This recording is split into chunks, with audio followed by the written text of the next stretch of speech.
अपने देश में हिंदुओं की आबादी 100 करोड़ से ज्यादा है और हिंदू वोटर करीब 80 करोड़ हैं। इन 80 करोड़ में से करीब 40 करोड़ हिंदू वोटर एक जगह इकट्ठे होने वाले हैं। प्रयागराज महाकुंभ सनातन का सबसे बड़ा मेला तो होगा ही, यह हिंदू वोट का महाआयोजन भी होगा। महाकुंभ से संपूर्ण सनातन वोट को एक होने का मैसेज दिया जा रहा है। नरेंद्र मोदी और योगी आदित्यनाथ ने हिंदुओं को समझाना शुरू कर दिया है। एक और अभियान दक्षिण से शुरू हुआ, जिसकी कमान वीएचपी यानी कि विश्व हिंदू परिषद ने संभाली है। एक तरफ हिंदुओं को जाति में तोड़ने का ऑपरेशन चल रहा है, तो दूसरी तरफ हिंदू एकीकरण का महाआयोजन है। मोदी का एकीकरण मंत्र और योगी का योग सूत्र अगर हिंदुओं ने समझ लिया तो बीजेपी को अगले 25 साल तक कुछ और समझाने की जरूरत नहीं रहेगी।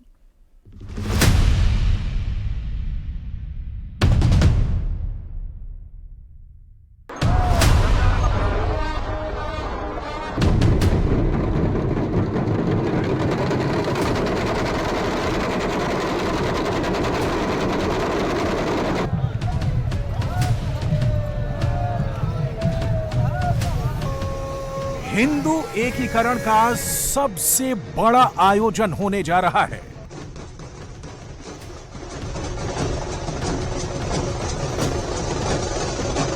महाकुंभ में हिंदू एकता का नया युग शुरू होगा। मोदी और योगी इस हिंदू एकता को नई शक्ति देने वाले हैं।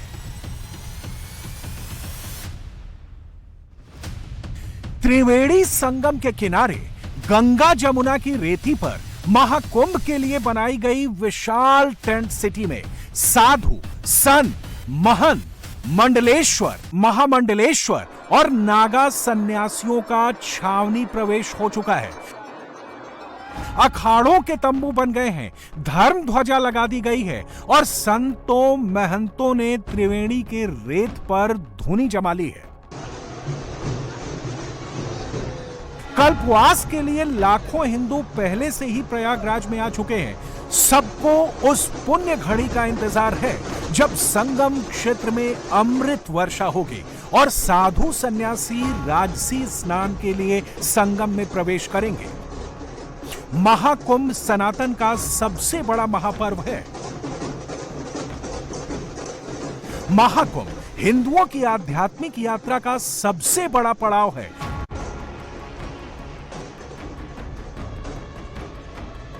महाकुंभ हिंदू जागरण का सबसे बड़ा त्योहार है और यह महाकुंभ हिंदुओं की एकता का सबसे बड़ा प्रमाण भी है।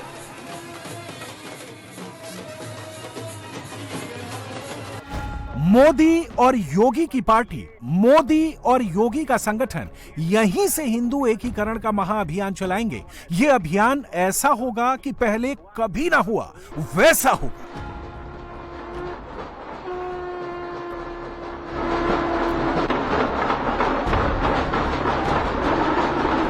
सब ये हमारी सनातन की ये पहचान है, ये समझो।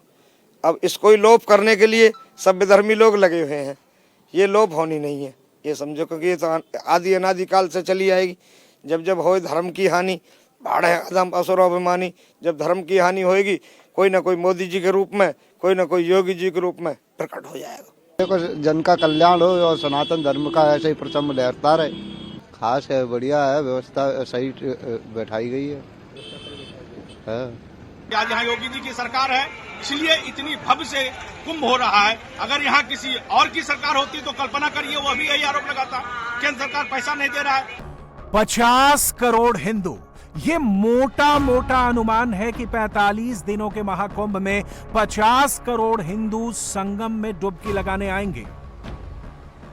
महाकुंभ आने वाले 50 करोड़ हिंदुओं में से बच्चों को निकाल दें तो कम से कम 40 करोड़ हिंदू वोटर प्रयागराज आ रहे हैं। ये कुल हिंदू वोट का लगभग 50% है।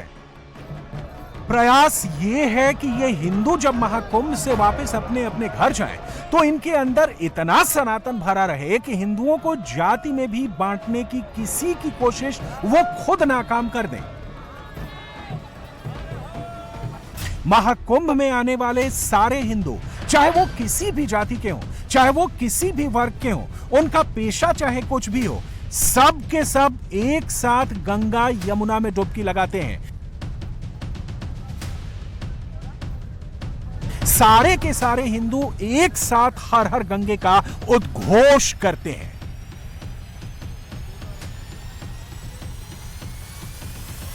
महाकुंभ में ना कोई पंडा होता है, ना कोई पुजारी होता है, ना कोई पुरोहित, ना कोई यजमान होता है। हिंदुओं की इस एकता को महाकुंभ के जरिए एक नई ऊंचाई तक पहुंचाने का प्रयास आरंभ हो चुका है। महाकुंभ को दिव्य और भव्य बनाकर योगी आदित्यनाथ समस्त हिंदू समाज को यह संदेश दे रहे हैं कि सनातन भव्य है, सनातन में पुण्य है और सनातन को जातियों में बांटने वाले लोग पाप कर रहे हैं।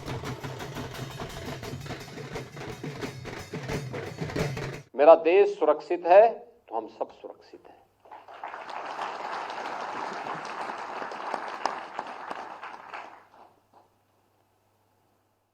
उपासना विधि का अंतर हो सकता है,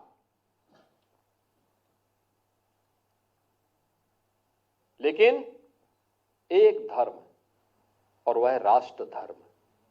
राष्ट्र धर्म सर्वोपरि है। उस मामले में किसी प्रकार का कोई समझौता नहीं। और हमारा जनजातीय समुदाय तो हमेशा से, आज से नहीं, प्राचीन काल से ही, भगवान राम के समय से देश के प्रति और धर्म के लिए मजबूती के साथ जुटने वाला योद्धा के रूप में जाना जाता है। योगी आदित्यनाथ का बंटेंगे तो कटेंगे वाला नारा आधे हिंदुओं की जबान पर चढ़ चुका है। एक रहेंगे तो सेफ रहेंगे, ऐसा कहकर मोदी ने योगी को कॉम्प्लीमेंट किया। जो अभी भी इससे इत्तेफाक नहीं रहते, उनको सनातन की एकता का महत्व समझाया जा रहा है। यानी जो संभव लगता है लोगों को, याद करिए, आज से हजारों वर्ष पहले समुद्र में 100 योजन का पुल बांध दिया, जिससे भगवान राम की सेना इस पार से उस पार पहुंच जाए। ये साधना यही है, इस साधना की सिद्धि वही है।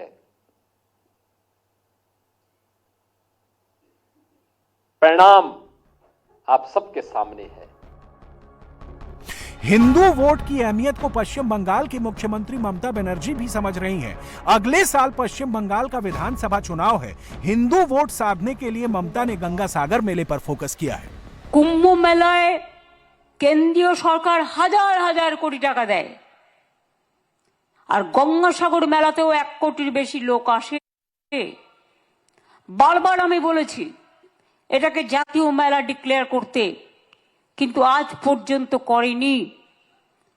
আর কুম্ভ মেলায় হাজার হাজার কোটি টাকা দেওয়ার ফলে ওরা ডাইরেক্ট ট্রেনে গিয়ে নামতে পারে, ডাইরেক্ট প্লেনে গিয়ে নামতে পারে, ডাইরেক্ট গাড়িতে গিয়ে নামতে পারে, কিন্তু আমাদের এখানে একটা একটা করে মানুষকে জলে পার হতে হয়। এটা কত টাফ। प्रयागराज के महाकुंभ में ऐसे एक नहीं बल्कि 30 पांटून पुल बनाकर तैयार कर दिए गए हैं। महाकुंभ में आने वाले हिंदुओं को किसी का मोहताज नहीं होना पड़ेगा, ये तैयारी योगी सरकार ने की है। ममता बनर्जी पिछले 14 साल से पश्चिम बंगाल की मुख्यमंत्री हैं, लेकिन गंगा सागर में एक पुल नहीं बना है। अब 2026 का पश्चिम बंगाल चुनाव करीब देखकर ममता ने पुल बनाने का टेंडर मंगाया है।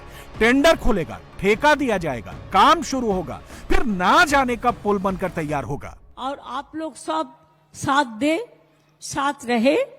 गंगा सागर मेला बहुत सारे आदमी आते हैं, जैसे वो आहिस्ता आहिस्ता आए और आहिस्ता आहिस्ता जाए, कि उसको पानी का अंदर से आने पड़ता है।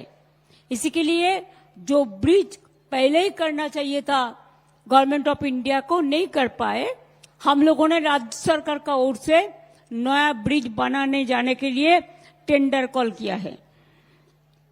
जितना दिन लगेगा काम करने के लिए, उसके बाद बहुत सुविधा हो जाएगा। मोदी और योगी की पार्टी का स्केल बड़ा है, इसका कोई मैच ही नहीं है। बीजेपी और वीएचपी ने एक साथ 3 कार्यक्रम शुरू किए हैं। सबसे बड़ा कार्यक्रम प्रयागराज में हो रहा है। 13 जनवरी को महाकुंभ का औपचारिक श्री गणेश होगा। दूसरा कार्यक्रम अयोध्या के श्री राम लला मंदिर में हो रहा है। 11 जनवरी से श्री राम लला प्राण प्रतिष्ठा की पहली वर्षगांठ शुरू होगी, जो 22 जनवरी तक चलेगी। तीसरा कार्यक्रम आंध्र प्रदेश के विजयवाड़ा में शुरू किया गया है। वीएचपी के इस प्रोग्राम का मकसद यूं तो हिंदू मंदिरों को सरकारी चंगुल से आजाद कराने का है, लेकिन बड़ा मकसद हिंदू एकता का है। आज ये सभा में हुआ है, कल हर घर और गली में होगा, आर पार तक होगा। और ये संघर्ष राम जन्मभूमि की तरह संकल्प पूर्वक हिंदू समाज लड़के जब तक मंदिर वापस नहीं मिल जाते तब तक चलेगा। जय श्री राम। वीएचपी ने बहुत लंबे समय बाद अंगड़ाई ली है। राम मंदिर आंदोलन के बाद वीएचपी ने पहली बार कोई बड़ा काम हाथों में लिया है। हिंदू जोड़ने का यह मिशन दक्षिण के आंध्र प्रदेश से शुरू किया गया है, जहां के उप मुख्यमंत्री पवन कल्याण खुलेआम सनातन को सपोर्ट दे रहे हैं और मुख्यमंत्री चंद्रबाबू नायडू भी इसे सहमति दे रहे हैं। आपको याद होगा, तिरुपति में जब लड्डू विवाद हुआ था तो उसे उठाने वाले खुद चंद्रबाबू नायडू ही थे। नायडू ने ही तिरुपति बालाजी के मंदिर में गैर हिंदुओं के काम पर प्रतिबंध लगाया। लौटते हैं उत्तर की ओर। अयोध्या की मिल्कीपुर विधानसभा पर बाय इलेक्शन होने वाला है। मिल्कीपुर सीट को बीजेपी तभी जीत सकती है जब वहां के सारे हिंदू एक होकर वोट दें। मिल्कीपुर का गणित सीधा है। हिंदू अगर जातियों में बटेंगे तो समाजवादी पार्टी जीतेगी, हिंदू अगर हिंदू बनकर वोट देंगे तो बीजेपी जीतेगी। समाजवादी पार्टी के सांसद अवधेश प्रसाद पासी अपने काम में लगे हुए हैं। ये बाबा साहब का अपमान जो हुआ है और देश के गृह मंत्री ने किया है, तो वो माफी मांगे देश के सामने, राष्ट्र के सामने। यदि माफी नहीं मांगते हैं तो महामहिम राष्ट्रपति उनको बर्खास्त करें। ये बात रखी गई थी और ये भी निश्चय किया गया था कि समाजवादी पार्टी बाबा साहब भीमराव अंबेडकर के अपमान को कभी किसी कीमत पर बर्दाश्त नहीं करेगी। उसका सर्वथा सदा पूरी तरह लड़ाई लड़ेगी, संघर्ष करेगी। तो उस रास्ते पर हम लोग उस विचारधारा से हैं। श्री राम जन्मभूमि तीर्थ क्षेत्र ने प्रतिष्ठा द्वादशी यानी 11 जनवरी से शुरू होने वाले समारोह में सभी प्रदेशों के साधु संतों को तो बुलाया ही है, साथ ही स्थानीय स्तर पर सभी जातियों के प्रतिनिधियों को भी बुलाया है। राम मंदिर में मिल्कीपुर के पासी भी आएंगे, धोबी भी आएंगे, निषाद भी आएंगे, यादव भी आएंगे, कुर्मी, पटेल और कुशवाहा भी आएंगे।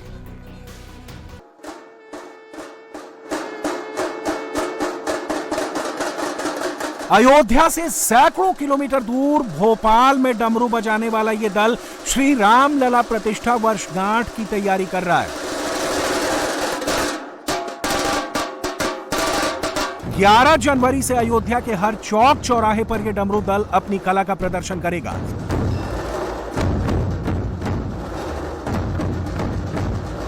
यह स्केल है सनातन का।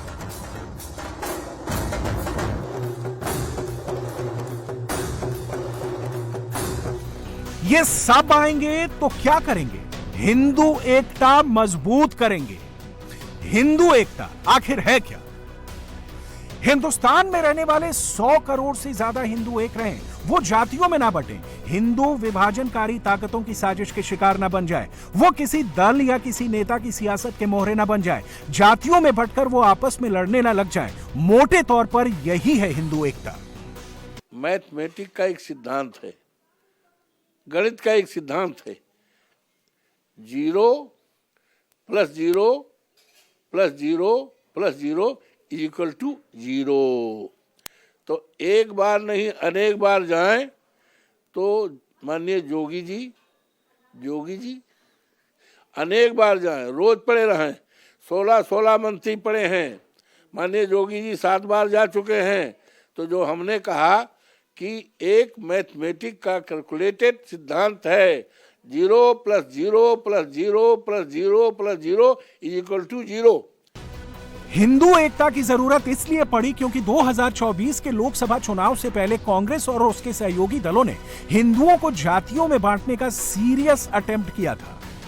सियासी फायदे के लिए हिंदुओं को जातियों में तोड़ने के प्रयास पहले भी होते रहे हैं, लेकिन कांग्रेस का अटेम्प्ट बहुत डेंजरस है। जब हिंदू वोटर में कांग्रेस की स्वीकार्यता घट गई, जब हिंदुओं ने नेहरू गांधी परिवार को अपना नेता मानने से इनकार कर दिया, जब कांग्रेस सत्ता से बाहर हो गई और उसे वापसी का कोई रास्ता नहीं दिखा, तब उसने हिंदुओं को जातियों में तोड़ने का ऑपरेशन शुरू किया। राहुल गांधी ने संविधान और आरक्षण खत्म करने का डर दिखाया और 24 के चुनाव में दलित वोट तोड़ लिए। राहुल अब जातीय जनगणना के बहाने पिछड़ा वोटर कांग्रेस से जोड़ना चाहते हैं। मुसलमान कांग्रेस से बाय डिफॉल्ट जोड़ा रहा है, दलित कांग्रेस अंबेडकर के नाम पर जोड़ रही है और पिछड़ा कांग्रेस जातीय जनगणना से जोड़ रही है। मोदी सरकार को इसी साल जनगणना करानी है। कांग्रेस का दबाव है कि जनगणना में जातियों की भी गिनती हो। नरेंद्र मोदी ने अभी तक इस पर कोई हामी नहीं भरी है, ना ही इसे रिजेक्ट किया है, लेकिन पहली बार उन्होंने एक बड़ा हिंट जरूर दिया है। इन दिनों कई लोग जाति के नाम पर समाज में जहर घोलना चाहते हैं, हमारे सामाजिक ताने बाने को कमजोर बनाना चाहते हैं। हमें इन षड्यंत्रों को विफल बनाकर गांव की साझी विरासत, गांव की साझी संस्कृति को हमें जीवंत रखना है, उसको सशक्त करना है। महाकुंभ से पहले मोदी ने सावधान कर दिया, जाति पर प्रधानमंत्री का इतना कहना ही काफी है। मोदी की बातों से यह हिंट मिल रहा है कि जाति के आधार पर हिंदू समाज को बांटने की किसी भी कोशिश को वो मंजूर नहीं करेंगे। जाति जनगणना तो विशुद्ध रूप से हिंदू बांटो अभियान है। राहुल गांधी कहते हैं कि वो जाति की गिनती कराएंगे और 50% की आरक्षण सीमा भी हटाएंगे। बीजेपी नहीं चाहती कि इस देश का एक्सरे हो, डरते हैं एक्सरे से। दूध का दूध, पानी का पानी हो जाएगा। बीजेपी ये नहीं चाहती। बीजेपी चाहती है कि आपका इधर ध्यान जाए, उधर ध्यान जाए, आगे पीछे ध्यान जाता जाए, मगर सामाजिक न्याय पे गलती से भी आपका ध्यान ना चला जाए। नंबर वाइज देखें तो कांग्रेस की इतनी हैसियत नहीं बची है कि वो जाति जनगणना कराने का डायरेक्शन दे सके। ऐसा कोई डायरेक्शन अगर देना हुआ तो सिर्फ नरेंद्र मोदी ही दे सकते हैं। जाति के फ्रंट पर राहुल इतनी दूर चले गए हैं कि कांग्रेस की सहयोगी पार्टियां भी उनके साथ नहीं है। बिहार में नीतीश कुमार जब आरजेडी और कांग्रेस के साथ सरकार चला रहे थे, तब उन्होंने जाति सर्वेक्षण कराया था, उसके आंकड़े आ गए, लेकिन उसके बाद क्या हुआ? बिहार में पिछड़ा वर्ग यानी ओबीसी की आबादी 27% मिली। अत्यंत पिछड़ा वर्ग यानी ईबीसी की आबादी 36% होने का पता चला। अनुसूचित जाति यानी दलितों का परसेंटेज करीब करीब 20% मिला। बिहार में सवर्ण करीब 15% है। अन्य 2% में बिहार की आदिवासी आबादी शामिल है। ये आंकड़े आने के बाद पॉलिसी लेवल पर कोई चेंज नहीं आया। कर्नाटक में कांग्रेस की अपनी सरकार है, वहां भी जाति सर्वेक्षण कराया गया था, लेकिन आज तक उसके डेटा जारी नहीं किए गए। कर्नाटक में भी कोई पॉलिसी चेंज नहीं हुआ। बिहार में जातियों की गिनती कराने वाले नीतीश कुमार आज की डेट में नरेंद्र मोदी के साथ हैं। नीतीश कुमार ने जाति जनगणना की मांग पर चुप्पी साध ली है। 4 जून को जब लोकसभा चुनाव का रिजल्ट आया था, तब नीतीश और नायडू को मोदी की बैसाखी कहकर उनका मजाक उड़ाया गया था। तब यह कहा गया था कि नायडू और नीतीश सौदेबाजी करेंगे, मोदी पर प्रेशर डालेंगे, अपने मन मुताबिक फैसले करवाएंगे। आज की तारीख में चंद्रबाबू नायडू हिंदू जोड़ो अभियान में नरेंद्र मोदी के साथ हैं। नीतीश कुमार जाति जनगणना के मुद्दे पर राहुल गांधी के साथ नहीं है। इन दोनों नेताओं के रुख ने हिंदू एकीकरण का काम आसान कर दिया है। राष्ट्रीय स्वयंसेवक संघ पहले ही जाति जनगणना पर अपना स्टैंड क्लियर कर चुका है। संघ के मुताबिक जाति एक वास्तविकता है, उसे नकारा नहीं जा सकता, लेकिन सरकार को और समाज को जातिवाद के जहर से दूर रखने पर ध्यान देना चाहिए। संघ और उसके संगठन किस दिशा में जा रहे हैं, इसे समझना हो तो मुंबई की इन तस्वीरों पर गौर कीजिए। हाथों में लाठी डंडा लिए और भगवा वस्त्र पहने 5000 से ज्यादा महिलाओं ने 5 जनवरी को मुंबई के दादर में विशाल पथ संचलन किया। इस पथ संचलन के जरिए वीएचपी ने हिंदू जागरण का लक्ष्य रखा है। खासकर मातृशक्ति को हिंदुत्व से जोड़ा जा रहा है। रानी दुर्गावती की 500वीं जयंती और अहिल्याबाई की 350वीं जयंती के मौके पर वीएचपी ने जिस इलाके में यह पथ संचालन निकाला, वहां से ठाकरे सेना का सांसद है। संघ अपने किसी भी कार्यक्रम में जाति भेद नहीं करता। महाकुंभ का जो मॉडल है वो संघ का मॉडल है और वही सरकार का मॉडल है, हिंदू जोड़ो जाति तोड़ो।